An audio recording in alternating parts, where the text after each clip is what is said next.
Lord, you have searched me and known me. My God, you see and understand all that I am. You know when I sit down and when I rise up. You discern my thoughts from far away. You know even my most hidden thoughts. You search out my path and my lying down, and are acquainted with all my ways.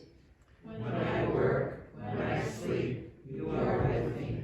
Even before a word is on my tongue, O Lord, you know it completely. When I speak, you know what I'm going to say before I do. You hem me in behind and before, and lay your hand upon me. You are everywhere, even right here with me. Such knowledge is too wonderful for me. It is so high that I cannot attain it. I cannot imagine how you think or feel or create. You are so vast. For it was you who formed my inward parts. You knit me together in my mother's womb. And yet you are close by too, always giving birth, always making new. I praise you, for I am fearfully and wonderfully made. Wonderful are your works that I know very well. You even made this sacred body that I call home. My frame was not hidden from you when I was being made in secret, intricately woven in the depths of the earth. Your eyes beheld my unformed substance. You know how I was made, because you made me. In your book were written all the days that were formed for me, when none of them as yet existed. You write the past, you sculpt the future. How weighty to me are your thoughts, O God. How vast is the sum of them. I cannot weigh or measure you, God. I try to count them. They are more than the sand. I come to the end. I am still with you. I only know that wherever I am, you are too, and that is enough. Amen.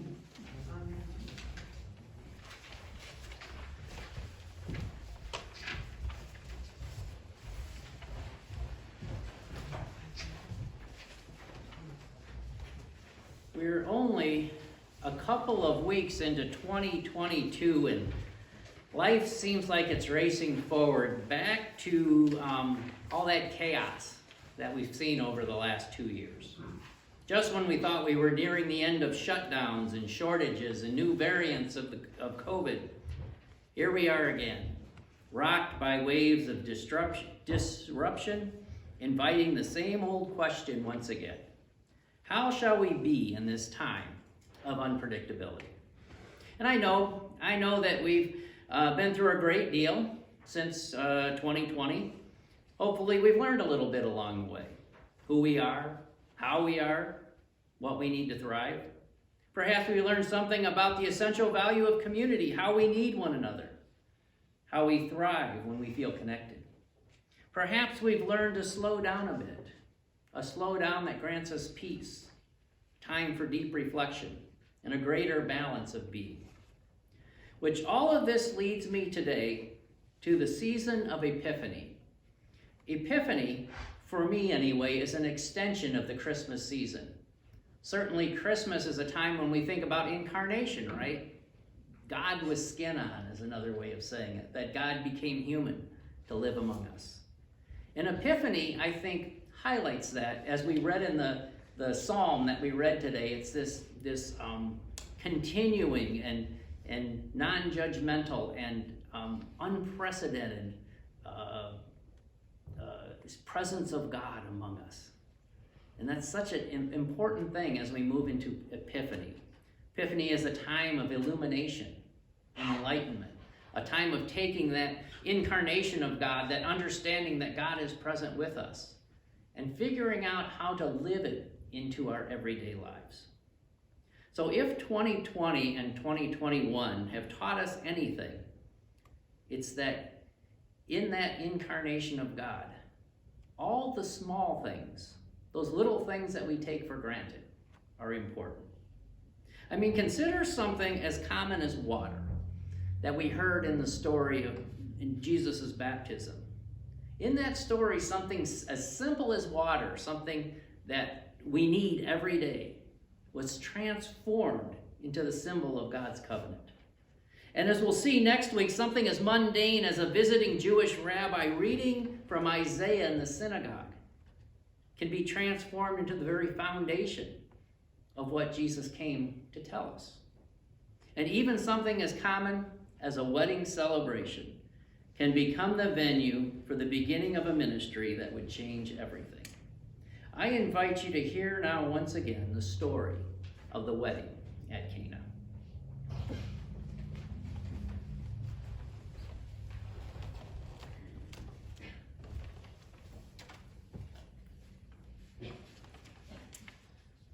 Today's reading is from John chapter 2, verses 1 through 11, the wedding at Cana.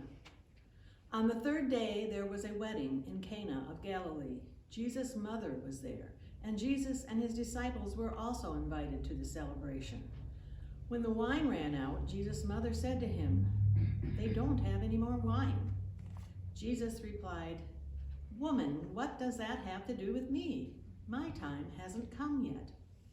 His mother told the servants, "Do whatever he tells you."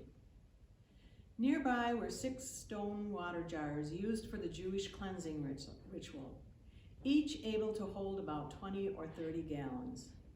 Jesus said to the servants, "Fill the jars with water," and they filled them to the brim. Then he told them, "Now draw some from them and take it to the head waiter." And they did. The waiter tasted the water that had become wine. He didn't know where it came from, though the servants who had drawn the water knew. The head waiter called the groom and said, "Everyone serves the good wine first. They bring out the second-rate wine only when the guests are drinking freely. You kept the good wine until now." This was the first miraculous sign of Jesus that Jesus did in Cana of Galilee. He revealed his glory, and his disciples believed in him.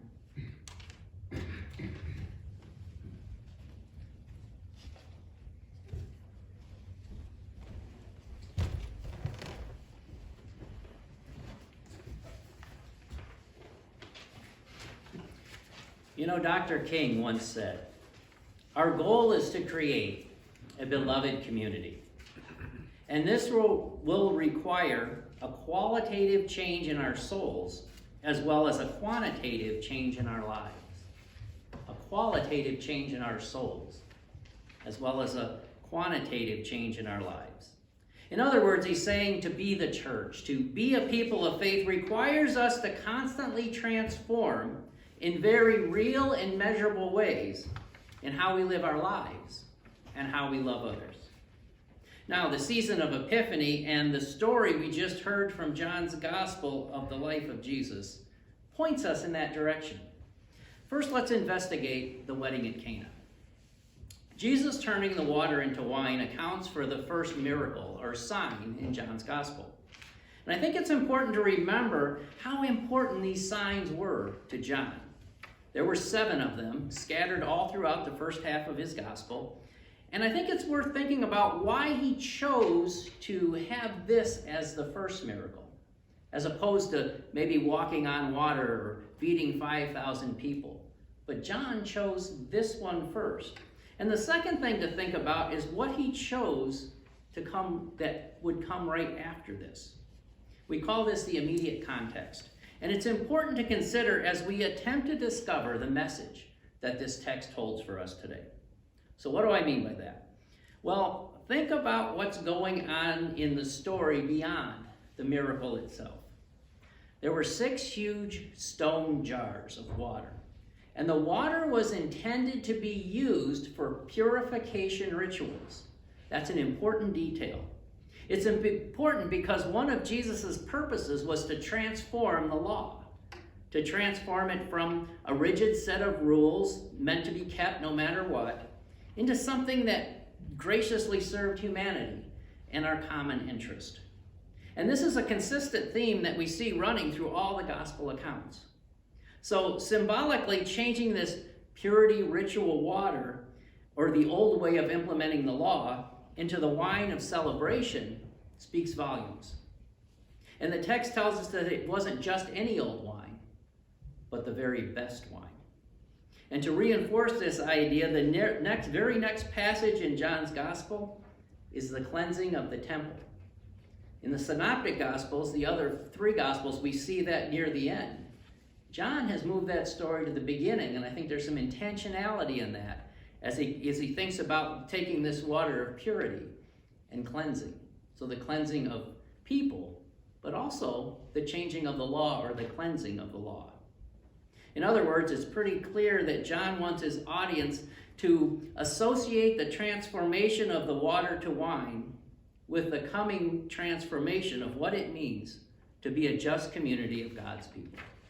And we'll get into that a whole lot more next week as we talk about Jesus standing up in the temple and reading from the passage of Isaiah. But for now, I think that I could imagine that this same kind of thinking, this same kind of image, must have been in the head of Dr. King as he talked about what it meant to be a beloved community. And I think that's what's at stake for us as well as we continue to work towards a just world for all. Let me leave you with this today. Epiphany is a journey that requires transformation. My friends, we've come too far and learned too much over the course of these past 2 years to pretend that things haven't changed. We see differently now. Ourselves, each other, the world around us. We see even more clearly than before where we're broken, where we're lost, and maybe most importantly, where we can heal. So as we continue this journey, and because we know that healing is possible, let's continue with an expectant hope. Let's continue to look for the interconnections between all people. Let's give and receive love. Because in the end, it doesn't have to be some huge flashing sign. Water doesn't have to be turned into wine for the miracle to take place. But rather, the miraculous can be found in the common things, in those things that we take for granted. The sun and the moon and the stars. Good and loving relationships between family and friends. And of course, dogs. The sprouting of a new plant. The birth of a child or the whisper of the wind. The miracle is in the kind word of hope in troubled times. And in the sincere hug when someone is struggling. These are the things that God uses to illuminate our awakening as we strive towards the goal that Dr. King imagined. The goal to create beloved community. A community where all are equal. Where all are invited. Where all are loved.